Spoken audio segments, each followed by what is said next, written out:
Umunyarwanda yaciye umugani ngo ushaka amahoro yenga amahore, ko nahari amahoro uruhu rw'urukwavu rwisasira batanu. Twebwe bitekereza ko turiho mu myaka 6 ishize, imyaka 96 irashize, umuryango uriho n'ibihugu 54 bikoresha ururimi rw'icyongereza, Commonwealth ushinzwe. Ikaze mu kiganiro.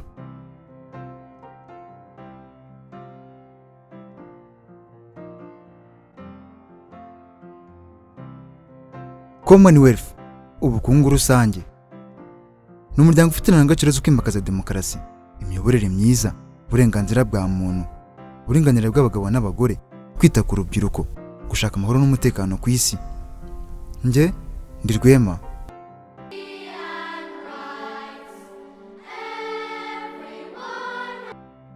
Mu mwaka w'1983 Ubwongereza bwatsinzwe intambara bwarwanaga n'Abanyamerika bwari bukoroneje.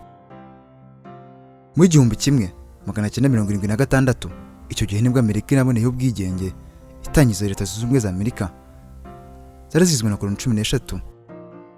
Ubwongereza bwari butakaje abaturage benshi banaga miliyoni 2, barimo Abongereza, Abanyamerika, Abanyaburayi n'Abanyafurika bari barajyanywe mu bucakara. Mu mwaka w'1800 Nouvelle-Zélande, Canada, Australia n'Ubuhindi byari mu bihugu by'ingenzi byari bikonejwe n'Ubwongereza.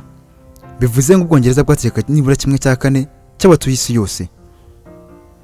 Icyo gihe hari ibihugu byari bikonejwe n'Ubwongereza, ariko tubana nini b'Abongereza babyimukiyemo kubera ubuhunzi cyangwa se impamvu za politiki. Ibyo byarimo Canada, Australia na Nouvelle-Zélande, ibihugu byaho uburenganzira bwo kwigenga mu 1800.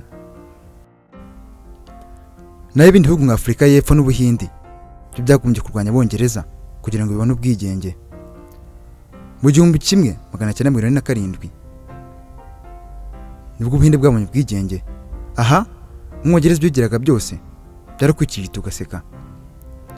Mbere y'uko ibihugu byose bibona ubwigenge, mu 1926 mu kwezi kwa 10 kwa 11 i Londres mu Bwongereza hari habera inama yari yahuje abayobozi b'Ubwongereza n'abayobozi b'ibihugu byari bigize ubwami bw'Ubwongereza byiganjemo byari byarabonye ubwigenge. Ibi byitwaga Dominions, byarimo Canada, Nouvelle-Zélande, Afurika y'Epfo, Australia, Ireland n'agace kitwaga Newfoundland, ubu ni intara ya Canada. Muri iyi nama ibihugu byose ndetse n'ubuyobozi bw'Ubwongereza basinyiye amasezerano avuga atya: ibihugu byigenga byo mu bwami bw'Ubwongereza birareshya mu burenganzira, nta buryo na bumwe igihugu na kimwe gishobora kujya munsi y'ikindi bibera n'imitegekerwe yacyo, gusa byose bigomba kuyubaka ubwami bw'Ubwongereza kandi ku bushake bwabyo bihuriye mu muryango wa Commonwealth. Nguko uko umuryango wa Commonwealth wavutse, gusa bavuga ko washinzwe mu 1931.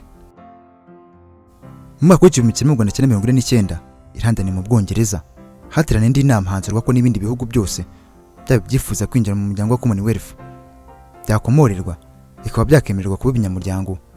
Nguko uko Commonwealth cya yahise yagura imbago. Icyo gihe uyoboye Commonwealth bwa mbere yari umwami George wa gatandatu, gusa umwamikazi Elizabeth wa kabiri yaje kumusimbura nyuma y'uko King George wa gatandatu amaze gutanga. Kugeza n'ubu bivugwa ko ibihugu by'inyamuryango aribyo byitiramo ugomba kubiyobora, gusa umwamikazi Elizabeth n'ubu niwe ukiyoboye Commonwealth hashize imyaka 70. Ikaze mu kiganiro. Kuva 1949 ibihugu bya Afurika, Amerika, Aziya, Uburayi na Pasifika byagiye byinjira ku bushake bwabyo muri uyu muryango. Mu mwaka w'1965 nibwo ubunyamabanga bwa Commonwealth bwagiyeho kuri ubu buyobowe n'Umwongereza Patricia Janet Scotland. Icyicaro cyabwo kiri London mu Bwongereza. Amateka avuga ko hari ibihugu bimwe byagiye byinjira muri uyu muryango bikawuvamo bikongera bikawusubiramo. Twavuga nka Afurika y'Epfo yinjiye mu 1931 va mu mwaka w'1961 bongera gusubiramo 1994. Ikindi ni Pakistan cyinjiye mu 1972 va mu 1972 uza gusubiza mu 1989. Ibindi ni Tanzania, Gambia, Nauru, Fiji, Tuvalu, Severance and the Grenadines, na Maldive cyangwa se ibirwa bya Maldive. Hari n'ibindi bihugu byabonye ubwigenge gusa byanga kujya muri uyu muryango, harimo Burma ni Myanmar mu 1948. Uyu muryango ugizwe n'ibihugu biri mu mpande zose z'isi bifite imico itandukanye n'imyemerere itandukanye. Ibihugu bigize uyu muryango byose bifite ubutegetsi bwabyo, ariko bigahurira ku kwemera umwamikazi w'Ubwongereza nk'umuyobozi wabwo, Queen Elizabeth. Ibi bihugu bwabyo bifite ubuyobozi bwabyo busanzwe, kandi byinshi muri ibi bihugu ni bikiri mu nzira yerekeza ku iterambere. Gusa uyu muryango urimo n'ibindi bihugu bikize nka Canada na Australia. Ibihugu byose bigize uyu muryango ni 54 bituwe n'abantu miliyari 2,500,000. Umuhererezi muri byo ni u Rwanda, kuko ari rwo rwinjiyemo nyuma muri 2009.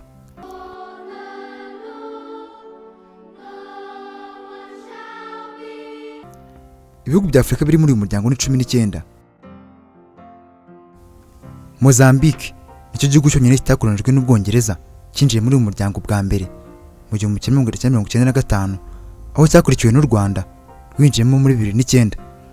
Bivuze ngo Mozambique n'u Rwanda nibyo bihugu byonyine biri muri uyu muryango bitakolonijwe n'Ubwongereza. Abayobora ibihugu binyamuryango bya Commonwealth bose bahurira mu nama buri myaka 2 yo bise CHOGM, Commonwealth Heads of Government Meeting. Gusa igihugu gishobora guhitamo uwagihagararira muri iyi nama mu gihe perezida w'igihugu atabonetse. Abahuriyemo baganira ku ndangagaciro z'uyu muryango ndetse n'ibindi bibazo n'imishinga ireba umuryango uko wakabaye. Iyi nama ibera muri kimwe mu bihugu binyamuryango bikagenda bisimburana.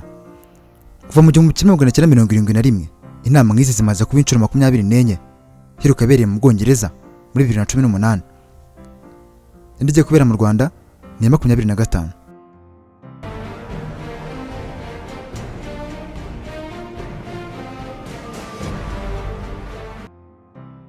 Nkunda umuhate w'iki gihugu. Bwa mbere mva mu ndege ngakandagira mu Rwanda ntabwo nashoboraga kwiyumvisha ibyo mbona. Igihugu gifite umuhate, gitera imbere, kiranasukuye cyane. Iki ni cyo gihugu cya mbere nabonye gisukuye pe. Ndetse inshuro imwe gusa nabonye urupapuro mu muhanda, ndavuga ngo mbonye urupapuro. Ariko ako kanya umuntu yahise aza ararutoragura.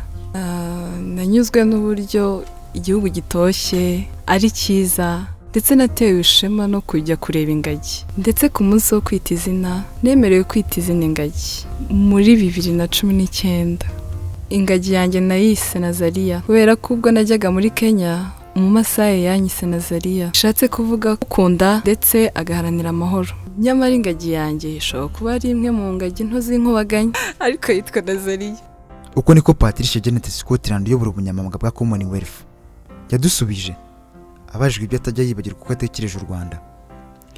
Nta gisibya mu cyumweru cya tariki 20 Kamena 2022 i Kigali hazabateraniye abashyitsi bari hagati y'8,000 n'10,000 bitabira inama y'abakuru b'ibihugu na za guverinoma zo mu muryango w'ibihugu bikoresha ururimi rw'icyongereza CHOGM. U Rwanda rwemejwe nk'igihugu kigomba kwakira iyi nama muri 2018, aho yagombaga kuba muri Kamena 2020 izagusubikwa kubera icyorezo cya COVID-19 cyanatumye isubikwa bwa kabiri muri 2021. Leta y'u Rwanda iherutse gutangaza ko yageneye miliyari 4 na miliyoni 9 z'amafaranga y'u Rwanda azifashishwa mu bikorwa bijyanye no gutegura inama ya CHOGM izaba tariki 20 kugeza 26 Kamena 2022.